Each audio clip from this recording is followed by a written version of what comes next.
is Choldeng, a student of Senior 2 in Iganga Senior Secondary School.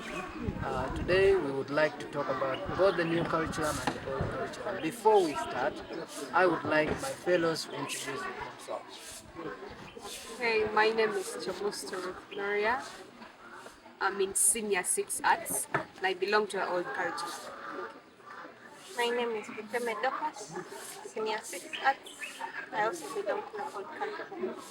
Okay, so these are the people of the old curriculum, and you see, in recent past, the country decided to review the curriculum, which is what they call competence-based curriculum. It's the new curriculum.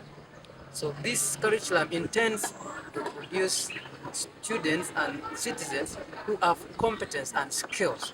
So there have been allegations that some old curriculum students complain of the programs which have come up with the establishment of the new curriculum. So, my parents, what do you say about the new curriculum and its activities? Okay, thank you. Um, with what Uganda has decided to put in place, I think it's a good innovation for the country, especially now with the problems that we face as a country. The main one being lack of skills and unemployment. We have very many people looking for jobs. We have very many youth who lack jobs and therefore they are not integrated. With the new curriculum in place, I believe that these children are actually going to be able to make jobs for themselves since they are already having the skills in place in class. It is no longer the theory we had in our curriculum because our curriculum is all about so many notes and then enough of what you can read, but the practicals are too less. Therefore, we dwell on looking for jobs. But with the new curriculum in place, I believe these students are going to have more practice than the theory part. So we shall be able to solve one of these problems that we are facing through. And I believe that in the next 5 years, Uganda will actually have something better in place because we shall not have people looking for jobs. They will actually be creating their own jobs. Thank you. Okay, thank you very much. And we have seen that this new curriculum comes with a lot of disturbance. So the old curriculum members are very busy studying in class, and the senior 1, 2, 3s are very busy outside doing projects. So how do you comment on their activity? Do they interrupt your readings, something like that? Yeah, as people who have been used to silence in school, everyone is reading books, is teacher best, people moving on compound, in the name of project, shouting. To us it is noise. But when we look at the future, if we start projecting into the future and we see that we are going to have help for our country, it is for our own good, then we can endure it. Because if you and me are to observe the old curriculum, then we left with 3 classes in school. That is senior 4, 5, and 6. So those ones can endure. Because it is from the new curriculum that we are going to benefit. We might have the skills, we might have the whatever, but these people have the knowledge and they are practicing it. That is what makes us endure their noise because it is not actually noise, it is beneficial. Okay. For sure, every new step in life comes with challenges. There are barriers. What could be the barriers? Those challenges that you're facing in the new life. Uh, it's true. Number one, this curriculum is very, very costly.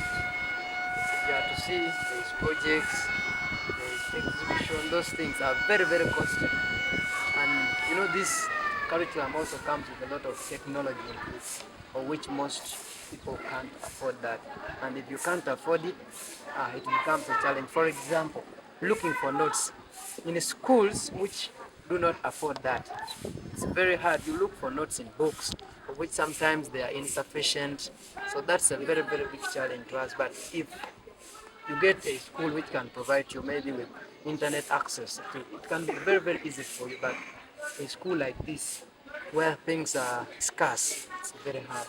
And that's one of the challenges we are facing. Okay. Thank you so much, Joel. So maybe just to comment on that and end this topic. We all know that the new curriculum is too costly, though it is the best we can have as a country. So we just maybe would urge the government to look at this problem and dig down to it because not everyone in the country can actually afford this, because we have students who have to pay for projects. We need people to access internet, and then we have to consider the fact that those students who are in more rural areas are not accessing these services.